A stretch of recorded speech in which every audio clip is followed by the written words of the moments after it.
أعوذ بالله من الشيطان الرجيم. بسم الله الرحمن الرحيم. الحمد لله رب العالمين وبه نستعين. اللهم صل على سيدنا محمد النبي الأمي وعلى آله وصحبه وسلم. رب اشرح لي صدري ويسر لي أمري واحلل عقدة من لساني يفقه قولي. ولا حول ولا قوة إلا بالله العلي العظيم. إلهي أنت مقصودي ورضاك مطلوبي. أعطني محبتك ومعرفتك.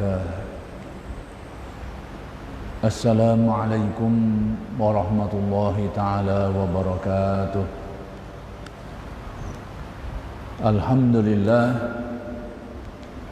wa syukrulillah. Segala puji bagi Allah yang telah memberikan hidayat dan taufik, yang telah mengurniakan hidayat dan taufik kepada kita semua. Mudah-mudahan kurniaan hidayat dan taufik ini sentiasalah berterusan dikurniakan oleh Allah kepada kita semua.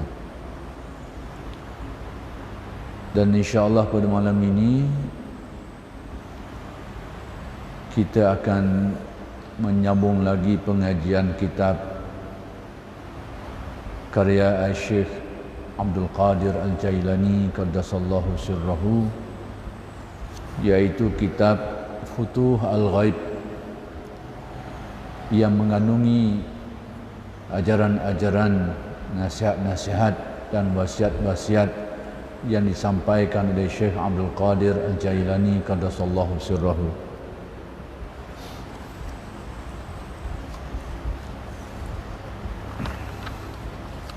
Sebagai sambungan daripada wasiat yang kedua,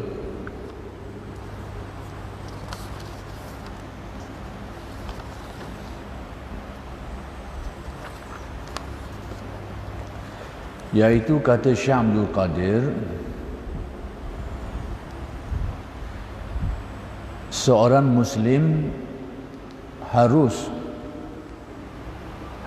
di sini dengan arti wajib atau semestinya menghiasi dirinya dengan ketaatan kepada Tuhan. Jadi antara pesanan-pesanan Syekh Abdul Qadir ialah setiap Muslim itu semestinya melaksanakan ketaatannya terhadap Allah Subhanahu wa taala. Melaksanakan ketaatan di sini dengan erti melaksanakan perintah-perintahnya, dan demikian juga meninggalkan larangan-larangan Allah. Apabila perintah-perintah Allah dilaksanakan, seperti perintah supaya mendirikan salat, supaya berpuasa, berzakat dan sebagainya dilaksanakan, dan demikian juga ditinggalkan larangan-larangan Allah, seperti larangan merampok, mencuri, berzina dan sebagainya lagi. Apabila perkara-perkara ini dilakukan, itulah artinya melaksanakan ketaatan kepada Allah. Jadi orang yang taat kepada Allah ini ialah orang yang melaksanakan perintahnya. dan meninggalkan larangan-larangannya.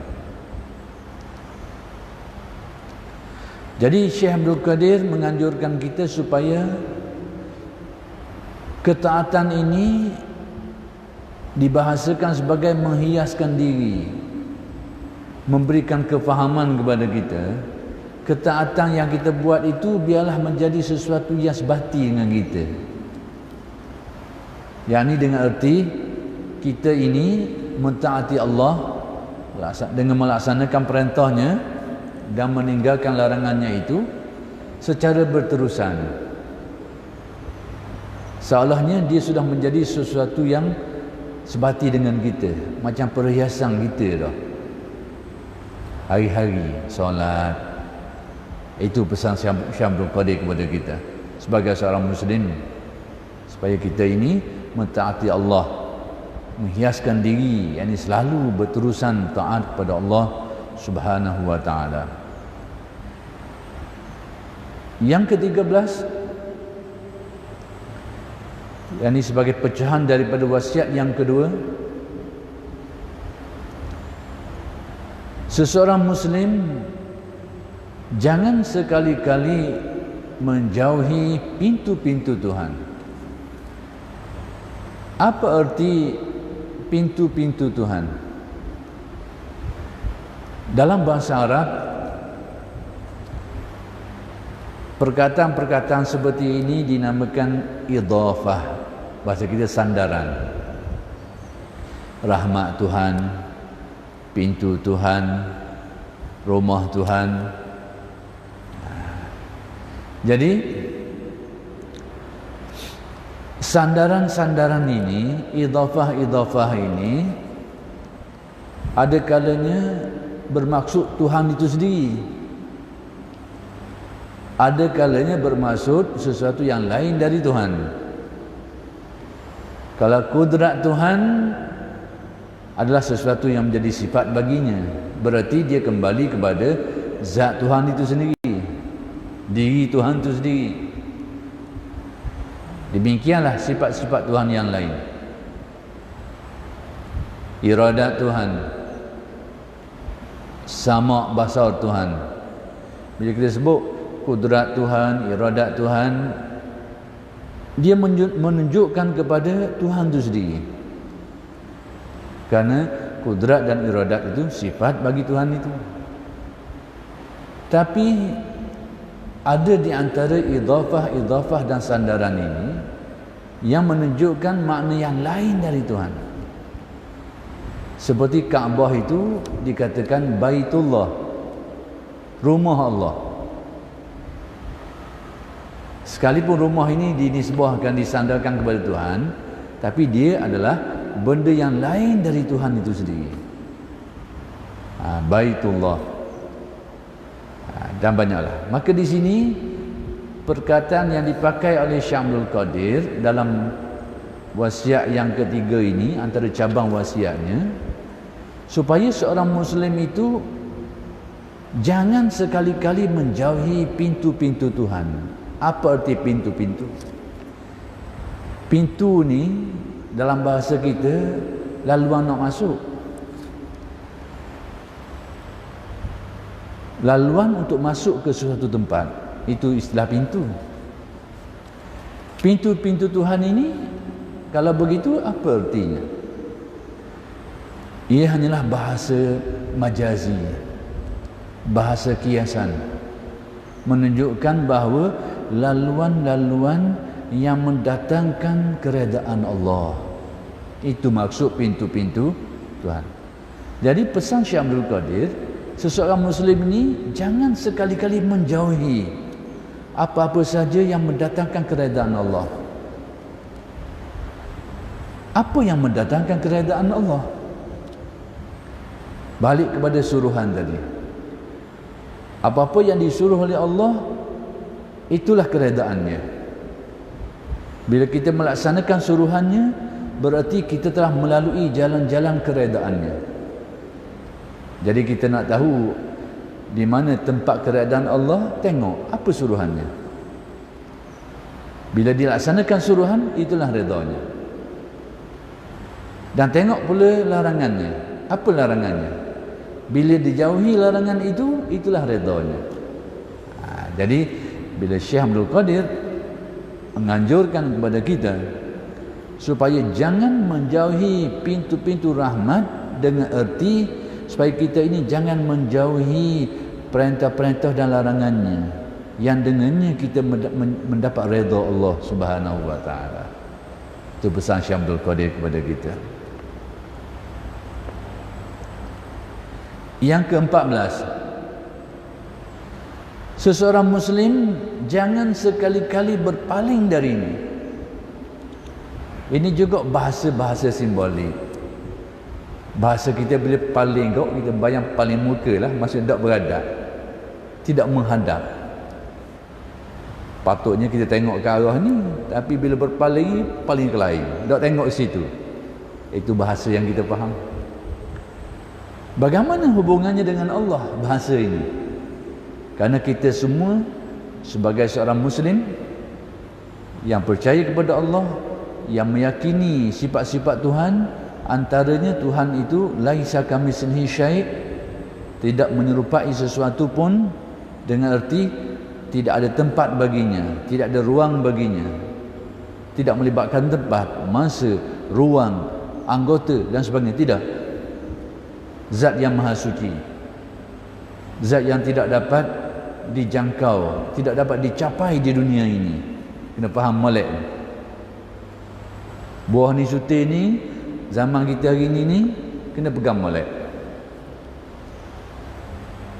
Bahawa salah satu di antara apa yang perlu kita tahu, yang perlu kita faham, yang perlu kita yakin tentang Allah, bahawa zatnya itu bersifat mukhalafah, yang kembali kepada firman Allah, laisa kamitslihi syai', ataupun ayat lain, walam yakun lahu kufuwan ahad. Tidak ada sesuatu yang serupa dengannya, tidak ada sesuatu pun yang menyerupai Allah, yang sama dengan, tidak ada. Jadi ayat-ayat ini disimpulkan oleh ulama usuluddin dengan perkataan mukhalafatuhu ta'ala lil hawadis, iaitu antara sifat bagi Tuhan itu bersalahan, tidak sama, tidak serupa dengan segala makhluknya, segala makhluknya. Makhluk Allah ni banyak. Makhluk yang bersifat fizik, makhluk yang bersifat fizik ini pula ada yang besar, ada yang kecil. Kecil-kecil semut, lalat, belalang, jenis kecil-kecil, makhluk fizik. Ada makhluk fizik yang jenis besar-besar. Bumi, langit, bulan bintang, cakrawala, banyak. Tapi semuanya sama taraf. Makhluk yang sifatnya fizik, berbenda, ada bendanya. Ada makhluk yang sifatnya rohani, spirit sifatnya, yakni tidak bersifat kebendaan. Ada makhluk seperti itu, berarti tak boleh nak pergi pegang dia, tak boleh nak kesang dia. Seperti makhluk-makhluk gaib, malaikat, yang boleh masukkan jin juga ke situ, syurga, neraka yang tak nampak hari ni, arash, kursi, arash, lauh mahfuz, qalam, semua makhluk-makhluk ini makhluk rohani sifatnya, yang kita tak boleh nak gunakan panca indera kita untuk mencapainya. Tak boleh nak kelih, tak boleh nak pegang, nak sentuh. Fizik kita ni tak boleh nak berhubung dengan dia. Ada makhluk-makhluk seperti itu. Jadi apa-apa pun, semua makhluk ini tidak ada satu pun yang serupa dengan. Bahasa mudahnya, supaya kita ni kemah sikit pegangan kita ni, apa-apa yang dapat kita fikirkan, apa-apa yang dapat kita bayangkan, bukanlah tu. Apa-apa yang dapat kita bayangkan, tak apa fikirkan, hakikat Tuhan tak gitu. Rahsia segala rahsia. Bahasa mudah kok, rahsia segala rahsia. Tapi kita yakin kewujudannya, menerusi tanda-tanda, menerusi alamat-alamat, menerusi dalil-dalil. Kita yakin. Ada tetap ada, guana tak tahu. Dan itu sebahagian daripada maksud mengenal. Kata ulama usuluddin, bahasa ulama usuluddin, kalau kita tengok kod jalur usuluddin dulu, dalam bab ini perkataan yang digunakan oleh ulama usuluddin, kalau bahasa Arabnya al-ajzu anil idrak. Kita tak mampu lagi dah nak mencapai, nak memahami, nak memikirkan tentang zat Tuhan. Dikira itu sudah sampai lah tu. Bila kita rasa tak boleh hakikat Tuhan ni tak dapat dicapai dah, boleh lah tu, sampai lah tu, dikira sampai lah tu. Itu maksud sampai dalam usuluddin.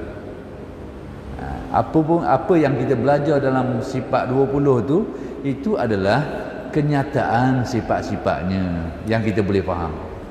Sedangkan hakikat diri sebenar zat Tuhan itu, demikian juga sifat-sifatnya, tidak mampu dicapai oleh sesiapa. Jadi hak kita faham tu, hak kita dapat fikirkan, yang dapat kita faham itu penzahiran atau kenyataan daripada sifat-sifatnya, yang dengannya kita boleh faham, yang dengannya kita boleh reti, kita boleh tahu, kita boleh fahami benda-benda tu. Tapi hakikat sebenar Tuhan tidak mampu dicapai di dunia ini. Di akhirat boleh. Itulah nikmat yang paling besar, itulah kurniaan yang paling besar. Dapat dalam istilah usuluddin dinamakan ru'yatullah, bahasa kita melihat Allah. Hak ni hanya berlaku di akhirat, dalam syurga. Itu pun untuk ahli syurga saja. Ahli neraka tak bau langsung, ahli syurga. Dan ini adalah nikmat yang paling besar. Antara sekian banyak nikmat-nikmat yang disebut, yang diberitahu kepada kita dalam syurga ni, nikmat paling besar sekali adalah nikmat melihat Allah. Bagaimana kita pun tidak diberitahu, hanya dinyatakan boleh. Dengan arti Allah Ta'ala akan memberi kemampuan itu kepada kita. Hari ini kita tidak diberi kemampuan itu, tak boleh nak capai hakikat Tuhan. Tapi di akhirat Allah Ta'ala memberi kemampuan kepada manusia ini untuk melihat zatnya yang sifatnya kekal seperti yang kita percaya pada hari ini. Cuma Allah Ta'ala beri kemampuan. Contohnya hari ini, depan mata kita nampak, bila jauh sikit tak nampak. Tapi bila diberi kemampuan, jauh lagi boleh nampak. Gitulah bandingannya. Diberi. Jadi kita hari ini ni belum diberi kekuatan tu untuk mencapai ataupun melihat zat Allah yang laisa kamitslihi syai' itu. Di akhirat atas janjinya. Ini pun kerana janji yang dia beritahu dalam Al-Quran, dalam hadis. Itu dia. Jadi balik kepada asal balik, saya nak perkukuhkan hal tadi tu. Hari ini terutamanya hari ini, antara sifat Tuhan yang tadi itu, sifat Tuhan yang bersifat mukhalafah tu, tidak sama dengan segala makhluknya, kena pegang molek hari ini. Sebab apa saya kata begitu? Kerana hari ini dugaan untuk merosakkan keyakinan ni tinggi hari ini. Dugaan, percubaan, usaha untuk merosakkan pegangan ini. Pegangan bahawa Tuhan itu tidak menyerupai sesuatu, tidak bertempat, tidak berupa, tidak beranggota, tidak melibatkan masa. Tidak semua itu, kerana semua itu adalah sifat bagi makhluk, ciri bagi makhluk. Jadi tidak boleh dikaitkan dengan Allah. Masa sebahagian dari makhluk, sifat bagi makhluk, Sesuatu yang bermasa itu hanya melibatkan makhluk. Tempat pun seperti itu. Jadi Allah Ta'ala di luar semua itu. Tidak seperti itu. Kena kemah hak ni suti, pegang hari ni. Hak lain kena pegang kemah juga. Tapi hari ni inilah antara tempat yang, antara keyakinan yang akan diganggu. Banyak percubaan dilakukan oleh kelompok-kelompok tertentu untuk menghakiskan keyakinan ini dengan slogan-slogan yang sangat baik. Saya terpaksa ulang acak kali sebab perkara ini berbahaya. Rosok itu dia akan merosokkan keseluruhan akidah kita sebagai seorang ahli sunnah wal jamaah yang kita yakini sebagai pegangan yang benar, pegangan majoriti umat ini. Ada percubaan untuk mensifatkan Tuhan sebagai Tuhan itu ada rupanya. Rupa guana-guana tak tahu, tapi tetap ada rupa. Cuma kelabu sikit tak tahu rupa guana. Hari ni kalau kita nak buat bandingan, orang panggil telur masuk separuh. Dia tak masuk penuh, tapi separuh masuk. Telur tetap telur lah, tapi masuk separuh je. Tuhan tu ada rupa guana tak tahu, cuma ada rupa lah. Dia tak kau perhabis. Dah kau perhabis. Rupa tetap ada, guana-guana tak tahu. Jadi separuh je. Separuh masuk.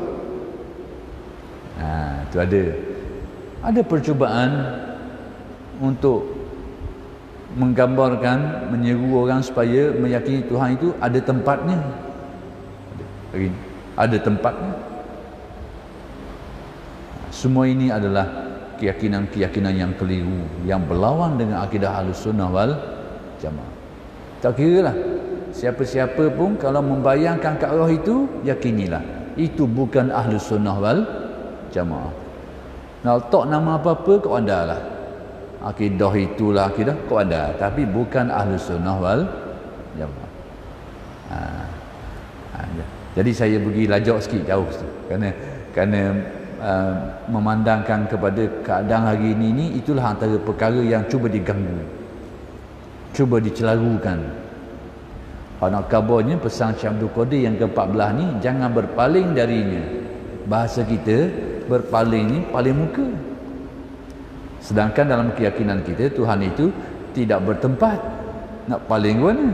Jadi kalau begitu, apa maksud Syekh Abdul Qadir jangan berpaling dari Allah? Yang dikehendaki dengan berpaling di sini adalah berpaling pandangan hatinya. Jangan sampai berpaling dari Allah, antara maknanya tidak percaya kepadanya, ingkar kewujudan Allah. Jadi yang dikatakan hati yang berpaling ni, hati yang tak percaya ada Tuhan, tak percaya. Hari ini kita duduk dalam masyarakat orang Islam yang rata-ratanya percaya kepada Allah. Jika kita keluar pergi ke masyarakat lain sikit, masyarakat yang open minded sikit, fikiran terbuka sikit, tak ada pedoman, apatah lagi tak ada pengajian-pengajian keagamaan, sudah ramai sekali orang yang sudah tidak bertuhan hari ini. Kalau kita nak tengok dari segi jenama kau, salah satu daripada kelompok yang itulah menjadi pegangannya hari ini komunis lah. Komunis memang antara dasarnya, kalau tuling lah, komunis tuling ni memang tak percaya Tuhan, tak percaya agama. Pada dia tak ada agama. Hubungan kekeluargaan pun tak ada, mak ayah tak ada. Sehingga dipisahkan anak daripada ayahnya, supaya jangan tahu, jangan sampai anak ia tu berayahkan ayahnya. Tak apa begitu. Keluarga akan jadi rosak, keagamaan pun runtuh. Dan kita tahu dalam dunia hari ini banyak kelompok ni, nak kabarnya ramainya hari ini orang yang sudah tidak bertuhan lagi. Ateis. Istilah Arab mulhid ataupun zindik. Tak percaya Tuhan langsung. Sebab dia tak nak jawab satu soalan. Soalan pendek. Soalan mudah je. Mamat kapung boleh jawab, tapi profesor dia tak boleh jawab. Mamak boleh jawab, profesor dia jawab soalan ni. Sebab apa saya kata gitu? Sebab kelompok-kelompok etis ni, sebahagian mereka itu adalah ahli-ahli akademik, profesor-profesor di universiti, tapi etis, tak percaya Tuhan. Dia nak jawab soalan pendek ni. Soalan ni Mamak Kapung boleh jawab. Soalan apa? Soalan dalam Al-Quran. Al-Quran mengemukakan persoalan yang 3 yang tak ada soalan yang keempat. 3 je. Bukan banyak, 3 soalan. 3 apa ni? 3 andaian. Kalau banyak andaian, munasabah juga, pening, orang nasa. Ni 3 je andaian. Salah satu je, tak ada yang keempat ni. Tentang penciptaan. Am khuliqu min ghairi syai'in am humul khaliqun. Apakah mereka ini tercipta begitu saja? Yakni tercipta tanpa ada pencipta? Salah pertama. Yang kedua, am humul khaliqun. Apakah mereka menciptakan diri sendiri? Dua. Dan yang ketiganya adalah mereka diciptakan. Tak ada yang keempat. Tercipta tanpa pencipta, menciptakan diri sendiri, atau diciptakan oleh pencipta. 3 je andaian. Ni soalan ni. 3 je. 3 soalan lah. Tapi Mamak Doloh Kapung boleh jawab. Sebab dia mukmin, percaya. Dia tahu. Tapi tadilah ada kelompok-kelompok profesor tak nak jawab soalan ni. Dalilnya kadang ada yang tidak bertuhan hari ni. Dari kelompok-kelompok ini. Tidak bertuhan. Tercipta tanpa pencipta, naluri kita dah nak terima. Kita dah nak terima naluri ini. Tercipta sesuatu, tak ada pencipta. Pertama sekali, naluri tak boleh nak terima. Yang kedua, tak jumpa contoh tu. Contoh benda ni, benda ada, tapi tak ada tukang buat. Tak jumpa. Naluri satu hal dah nak terima, tak nak terima. Ada, tak ada tukang buat. Naluri, Tuhan beri naluri kita ni, dah nak pakai buah tu. Satu, yang kedua, kita tak pernah jumpa contoh. Benda yang ada ni, tapi tak ada tukang buat. Cari ni, hak ni, ada. Hak ni, ada tukang buat. Hak ni, ada. Kita sama, tak ada. Tak ada berasa. Salah apa satu. Yang kedua, apakah mereka mencipta diri sendiri? Ni bengong lagi. Dia buat diri sendiri. Lagi tak masuk akal. Lagi tidak logik. Nak buat diri sendiri, mana sabar. Lagi tak masuk akal. Maka tidak ada pilihan lain kecuali pilihan yang ketiga, iaitu diciptakan oleh Maha Penciptanya. Itulah 3 soalan. Al-Quran beritahu dalam bab keyakinan terhadap pencipta, itulah soalan dia. 3 je soalan. Tak ada soalan keempat. Siapa yang boleh jawab, mukmin dia. Siapa yang tak nak jawab soalan ni, memang dia akan jadi seorang yang mulhid, kafir, musyrik. Tapi termasuk dalam kelompok dia jawab ni, kelompok-kelompok sebahagian profesor di universiti-universiti yang tidak percaya Tuhan. Dia tak percaya tu, dia nak jawab soalan ni. Kalau boleh jawab soalan ni, dia tak jadi mulhid pula. Bukan sembarangan. Kalau kita baca sejarah kemunculan fahaman komunis, yang antara pegangan utamanya menolak agama, menolak kepercayaan bertuhan ni, penggerak-penggerak mereka itu adalah ahli-ahli fikir, ahli falsafah, profesor-profesor saja. Tapi tak percaya Tuhan. Tak percaya. Sebab dia nak jawab 3 soalan tadi lah. Dia kata soalan ni Mamak Doloh boleh jawab. Tapi ahli falsafah, profesor tak nak jawab sekarang soalan ni. Itu maksudnya. Baik. Jadi berpaling daripadanya, pesan wasiat Syekh Abdul Qadir, jangan kau berpaling dari Allah. Salah satu maknanya, jangan kau kufur kepadanya. Jangan kau ingkar kewujudannya. Jangan sampai itu kalau kita paling 360 darjah lah. Kufur ni ibarat berpaling 360 darjah. Patutnya ngadak gini, dia pusing ke belakang ni. Tu 360 darjah. Paling sungguh ni. Ada paling sipi. Kalau ingkar kepada Allah, tidak percaya kepada kewujudan Maha Pencipta ni, itu 360 darjah paling. Tapi ada paling sikit. Tak nampak kok paling ni, tapi tak sampai 360 darjah. Orang yang lupa kepada Allah. Ibadah perintah-perintah Allah diabaikan.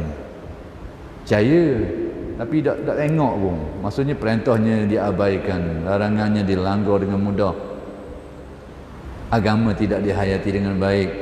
Paling sikit. Ada orang paling sikit tengok sipi-sipi, tengok melaksanakan perintahnya, tapi nikmat-nikmatnya banyak tidak disyukuri. Pemberian-pemberiannya itu tidak disyukuri. Jadi paling kok, tapi paling sikit, nampak-nampak gitu, nampak-nampak lebih kurang aja. Semua ini adalah bentuk berpaling, ingkar, tidak melaksanakan perintahnya, kemudian lupa kepadanya, tidak mensyukuri nikmatnya. Semua ini adalah bentuk-bentuk berpaling daripada Allah. Maka Syekh Abdul Qadir dalam wasiatnya menganjurkan kita supaya jangan berpaling daripadanya, dengan erti berimanlah kepadanya, taatilah dia, taatilah dia. Ingatilah penciptamu, ingatilah dia, syukurilah nikmatnya dan sebagainya. Itu maksud jangan berpaling daripada. Yang ke-15, seorang muslim hendaknya menyegerakan bertaubat atas dosa yang telah dilakukan, jangan ditunda-tunda. Wasiat Syekh Abdul Qadir supaya bila melakukan kesilapan terus diperbetulkan. Sebagai seorang manusia tak ada dosa. Dalam keyakinan kita,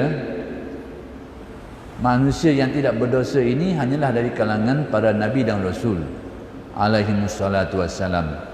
Itu keyakinan yang kita pegang. Nabi dan rasul memang tidak terlibat dengan sebarang dosa. Kesalahan ada, tapi tidak melibatkan dosa. Tidak melibatkan dosa. Jadi selain daripada mereka ini, daripada para nabi dan rasul, ada je dosa. Apatah lagi Nabi ada bersabda, kullu bani adama khata'. Setiap manusia itu mesti dikecualikan para nabi dan rasul lah. Setiap manusia itu kullu bani adama khata'. Setiap anak Adam, yakni manusia, khata' ni banyak salah, berulang kali salah. Itu sifat yang perlu kita faham tentang diri manusia. Banyak salah dan berulang salahnya itu. Disebut dalam riwayat bahawa itu perangai manusia. Cuma dinyatakan wa khairul khata'in tawabun. Sebaik-baik di antara manusia yang ada sifat ni orang yang sentiasa bertaubat dengan arti balik ke pakar asal, membetulkan keadaan dirinya. Itulah. Bab salah tu tak ada. Tapi rupa-rupanya di sebalik yang salah ini ada kebaikan-kebaikan. Kita pandang dengan neraca syariat, kesalahan itu memang buruk. Tetapi kalau kita pandang dengan neraca hakikat, dia tidak buruk. Sebab tu kita kena ada dua mata ni. Kita Tengok, kalau tengok dari satu segi kepada ulat tu memang menjijikkan. Ulat siapa dia nak ulat, orang abuh Melaka. Tapi kalau tak ada ulat, susah juga kita. Susah kita. Binatang-binatang hok mati ni tak luar. Cuba bayangkan ratusan tahun daripada dulu, kuba lembu mati ni gitu setinda penuh benar tak acuh-acuh. Tidak hancur. Sapah tu tidak rosak, ya gitu je. Susah kita. Itu maksud. Dari satu sisi memang benda tu tak molek, kita anggap ulat ni kotor, mendatangkan penyakit dan sebagainya. Tapi dari satu sisi dia ada hikmah dan manfaatnya. Sama juga terjadinya perbuatan salah yang dibuat oleh manusia dan dosa ini, kalau dilihat dari neraca syariatnya, memang perbuatan yang buruk yang kita disuruh supaya mengelakkan diri dan mengajak orang supaya jangan, bukan saja disuruh mengelakkan diri kita, bahkan menganjurkan orang lain supaya jangan melakukannya, bahkan berusaha untuk menghalang orang lain supaya jangan melakukannya. Neraca syariat. Tapi hikmah kejadian Allah, kalau tak ada kesalahan yang dibuat oleh manusia ni, dunia ni akan jadi rosak juga. Dan bukan saya kata, ada disebut di dalam hadis. Bila kamu tidak melakukan mafhum satu hadis, saya terlupa beberapa kalimat, saya tak berani nak sebut sebab terlupa beberapa kalimat. Sekiranya kamu tidak melakukan dosa itu, maka akan berlakulah kerosakan-kerosakan tertentu. Soalannya gitu. Jadi hikmah juga Allah Ta'ala menjadikan manusia ni buat dosa, selepas buat dosa beristighfar, bertaubat. Tapi hadis ni bukan suruh kita buat dosa. Jangan salah faham pula. Hadis tidak menyuruh kita buat dosa, cuma nak memberitahu kepada kita, kita ni disuruh oleh syariat supaya tidak menyukai dosa ni, supaya membencinya, menjauhkan diri daripadanya, dan mengajak orang supaya jangan mendekatinya. Suruh. Tapi tak boleh nak elok benda ni tetap akan hak terjadi dah, itulah kita kena tengok pandangan hakikat bahawa terjadi semua ini ada hikmah dia. Ada hikmah. Hak belum terjadi, kena cari jalan supaya jangan hak sudah terjadi, pandang bahawa ada kebijaksanaannya. Itu seorang mukmin. Itu seorang mukmin. Jangan sampai hendak jadi harap supaya jadi. Tu tak jadi mana? Tak jadi lagi, harap-harap supaya jangan jadi dosa ni, biar ada hikmah dia. Bukan. Itu salah pasang. Sebelum terjadi, usahakan jangan terjadi. Tapi hikmah Allah tak boleh nak elok, tetap akan bila sudah terjadi, pandang dengan pandangan hikmah, dengan pandangan rahsia ketuhanan bahawa ada hikmah kebaikannya di sebalik semua. Kena pandang kot tu. Jadi orang mukmin ni dipandang gitulah. Jadi Syekh Abdul Qadir menganjurkan kita supaya bertaubat. Sebab apa? Manusia ni tak boleh nak elok daripada salah. Kadang-kadang dosanya zahir, kadang-kadang dosanya batin. Kadang-kadang mulutnya tidak mencerca orang, dalam hati lambat tengok orang. Natang ni lah, saka ni lah. Dalam hati itu baik, dia cakap. Mulut tak tu baik, tapi kadang-kadang itu baik dalam.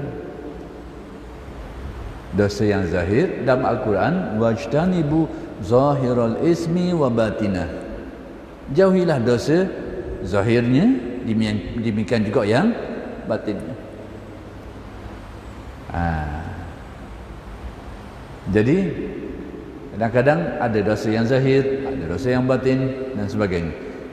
Bagi seorang manusia, benda ni benda yang hampir-hampir tak boleh nak elok sangat. Maka sebab itu kita disuruh mengatasi kekurangan kita ini dengan memperbetulkan diri, berusaha bertaubat. Usaha kita nak betul diri itu adalah sebahagian daripada jihad. Kena ingat, sebahagian daripada Jihad. Berusaha. Karena jihad fi sabilillah ini bukan saja melawan musuh-musuh nyata, melawan dorongan-dorongan nafsu dan syaitan yang kerananya kita ditakdirkan terjatuh dalam kemaksiatan, nak lawan, nak betul balik, itu juga sebahagian daripada makna jihad. Sebahagian daripada makna jihad. Lawang, sebab tak mudah juga tu nak betul. Kita melakukan kesilapan, nak baiki balik bukan benda yang mudah. Jadi Syekh Abdul Qadir menganjurkan kita supaya segera bertaubat. Boleh ke gini? Segera, kita pun sendiri tak beryakin. Aku sahabat lagi, aku rasa aku buat pulak lagi. Gimana ni? Gimana? Ini kadang-kadang kefahaman inilah yang kadang-kadang menghantui pemikiran orang kita sehingga dia menangguh-nangguhkan. Aku rasa aku tak tahan lama ni, aku taubat lagi, aku buat pulak. Baik aku tunggu peceng lah, baru sedar sekarang. Tidak tahu penyakit lain pula mari. Tapi kadang-kadang dia mari pemikiran tu. Aku rasa sia-sia je. Lockdown 3 seminggu, aku rasa aku dah nak tahan, aku akan buat pula kesalahan yang sama. Jadi kefahaman yang tidak lengkap inilah kadang-kadang menjadi penghalang. Tapi Syekh Abdul Qadir pesan kepada kita, bila buat salah segera bertaubat. Apa maksudnya? Taubat ni ulama-ulama membahaskan dia. Al-Ghazali menyebut rukun-rukun yang beberapa perkara, banyak sikitlah, iaitu meninggalkan kesalahan itu, berazam untuk tidak mengulanginya, dan sekiranya melibatkan hak manusia diselesaikan dan sebagainya. Adalah beberapa syarat-syarat. Tapi hak nunggu dia tu meninggalkan kesalahan tu, meninggalkan kesalahan yang sudah dibuat. Yang kedua, ada azam untuk tidak mengulanginya. Syekh Abdul Wahab Sya'rani dia tengok sudut lain. Dia kata syarat taubat ni se je. Al-Ghazali memperincikan banyak 3. Kalau melibatkan hak manusia jadi tambah sikit lagi syarat-syarat ni tu. Tapi Syekh Abdul Wahab dia kabur saja syarat dia. Apa benda? Menyesal. Dan ini kata Syekh Abdul Wahab lebih dekat dengan hadis. Tapi Ghazali memahami, Imam Ghazali dia tafsir lain pula. Betul lah ke? Ini pendekatan ulama. Tiga-tiga ni ada kaitan lah ke? Cuma sudut pandangan Syekh Abdul Wahab dia kata gini. Bila kita menyesalnya, sudah juga bertaubat. Penyesalan ni. Tapi Ghazali tak ambil kira aspek penyesalan. Kerana dia sudut pandang sudut lain lah. Tapi saya nak tengok pandangan Syekh Abdul Wahab. Syekh Abdul Wahab kata, ini lebih lekat dengan hadis. Kerana Nabi bersabda, an-nadamu taubah. Menyesal itu adalah taubat. Memang Nabi sebut macam tu. Jadi Syekh Abdul Wahab kata ini lebih dekat. Penyesalan kita atas kesalahan kita itu, itulah dikatakan sebagai taubat. Daripada penyesalan itulah yang mendorong kita untuk meninggalkannya, memperbaikinya, membetulkannya. Tapi Ghazali dia tengok kok lain sikit. Yang Ghazali dia tengok, dia kata taubat itu antara syaratnya dari aspek kita tinggal benda tu, dan azam tu tak nak ulang lagi. Dia tidak mensyaratkan penyesalan. Imam Ghazali tidak mensyaratkan. Sebab dia kata penyesalan ni hampir-hampir di luar kawalan kita. Kalau kita tinggal perbuatan tu dan tanang azam tak mau buat, dikira cukup dah. Sekalipun tak mari penyesalan. Sebab Ghazali melihat penyesalan itu adalah sesuatu yang hampir-hampir di luar kawalan kita. Maksudnya ada orang mari perasaan tu, ada orang tak ada. Jadi orang tak ada ni mana? Dia boleh taubat dah. Kata Ghazali boleh. Dia tinggal perbuatan tu, dia tanang kemauan tu tak berulang lagi dah. Ke mana-mana pun betul lah ke? Apa yang penting adalah berusaha membetulkan. Baik. Yang saya nak beritahu berkait dengan pesan Syekh Abdul Qadir ni, bila manusia buat salah, kata Syekh Abdul Qadir, teruslah bertaubat. Kalau berulang lagi macam mana?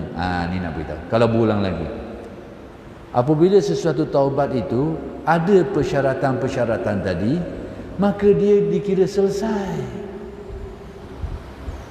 Sekalipun dah sampai sejam berulang pula, itu cerita lain. Itu cerita. Itu maksud Syekh Abdul Qadir, kalau melakukan kesalahan segera bertaubat. Berlaku cerita lain, hak berlaku pula tu cerita lain. Setelah tersilap, tersedar, taubat. Kalau ikut syarat Ghazali, tinggalkan dia dan tanamkan kemahuan untuk tak mengulangi. Kalau ikut Syekh Abdul Wahab Syarani, kita menyesali atas perbuatan tu. Dan sekiranya berlaku pengulangan tadi itu adalah benda lain, fail baru. Tapi yang sudah lama tu sudah selesai. Boleh jadi ke gini? Persoalan lain pula. Boleh jadi ke orang bertaubat dia buat semula? Boleh jadi ke gitu? Boleh berlaku. Baik, kenapa saya kata begitu? Boleh berlaku macam ni. Tanya taubat memenuhi syarat dia. Kita duk fikir kalau memenuhi syarat dia tu tidak akan ulang dah. Sebab azan tak mau buat dah ni. Jadi kalau you buat juga bererti azan tidak betul. Salah. Tidak tepat. Tidak semestinya orang yang berazam untuk tidak buat tidak akan mengulanginya. Tidak semestinya. Ada kemungkinan pada waktu dia sedar tu dia berazam untuk tidak buat, tapi sampai satu tahap keazaman dia tu mungkin luntur. Jadi hak pertama tu keazaman awal dia tu sudah dikira, sudah diterima pakai. Kenapa boleh jadi macam ni?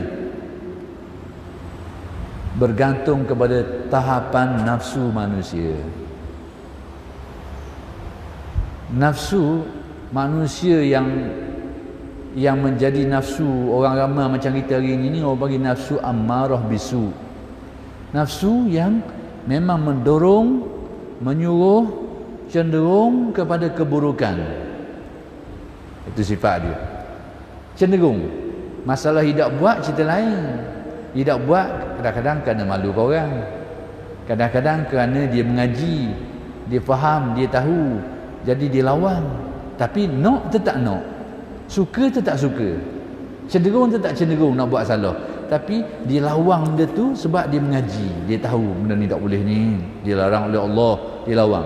Tapi hatinya nak, cenderung, ada keinginan untuk melakukannya.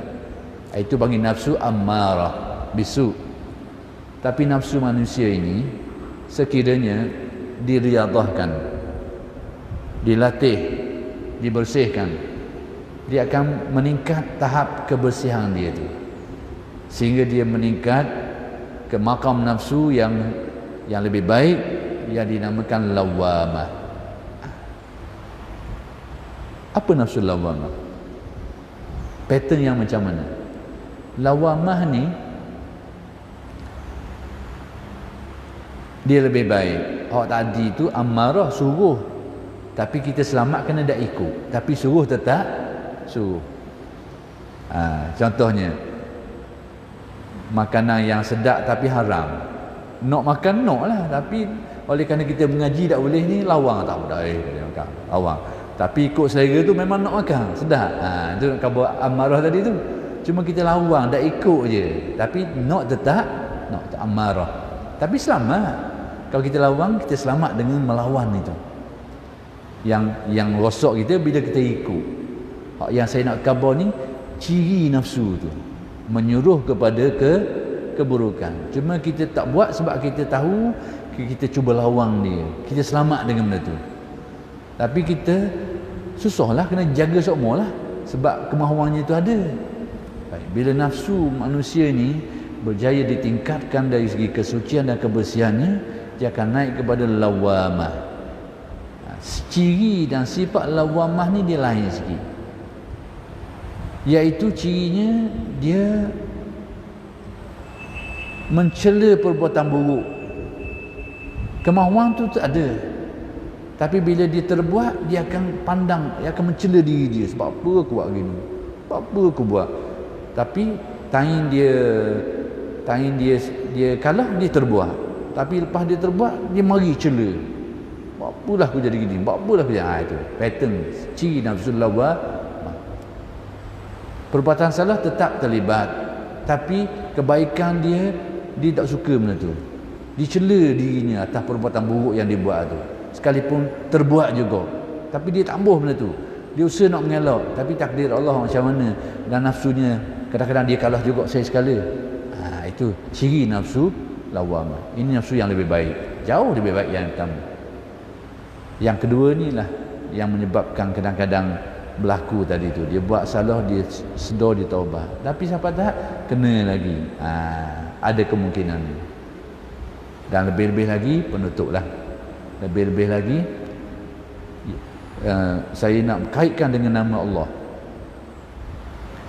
Allah Ta'ala ni bila ada nama dia Ar-Razzaq, artinya ada makhluk yang dirizkikan. Nama Tuhan itu Ar-Razzaq sebab apa kaitannya? Sebab ada makhluk yang diberi rezeki oleh Allah, maka Tuhan itu namanya pemberi rezeki. Maka antara asma Allah Al-Ghafur, Al-Ghaffar. Al-Ghafur ni maksudnya yang sangat luas pengampunannya. Sangat luas. Maksudnya bila sebut sangat luas ni, dosa-dosa yang dibuat oleh manusia ni banyaklah. Maka Tuhan itu akan mengampunkan semuanya kecuali syirik. Syirik itu cara lain taubatnya dengan syahadah. Kemudian nama Tuhan Al-Ghaffar yang tidak ada had bilangan pengampunannya. Tak kabur 10 kali, 20 kali, tak ada. Tak ada had pengampunannya tu. Jadi bila sebut tak ada hak, berarti manusia ni berkemungkinan akan buat salah benda yang sama berulang kali. Sedar buat. Tapi kalau ditaubat tetap diterima oleh Allah, kerana nama Allah itu Al-Ghaffar, yang berulang kali menerima. Buat sekali taubat, terima lagi. Buat lagi taubat, terima lagi. Jadi terjadinya pengulangan ini, taubat pun batus, buat lagi taubat itu adalah selaras dengan nama Allah itu Al-Ghaffar, Tuhan yang maha penerima taubat, yang tidak ada bilangan dia. Kali keberapa tak ada bilangan. Jadi oleh kerana sudah masuk jemaah itu insya, SOP kita kabul berhenti insya. Tajak sikit je, minta maaf banyak-banyak.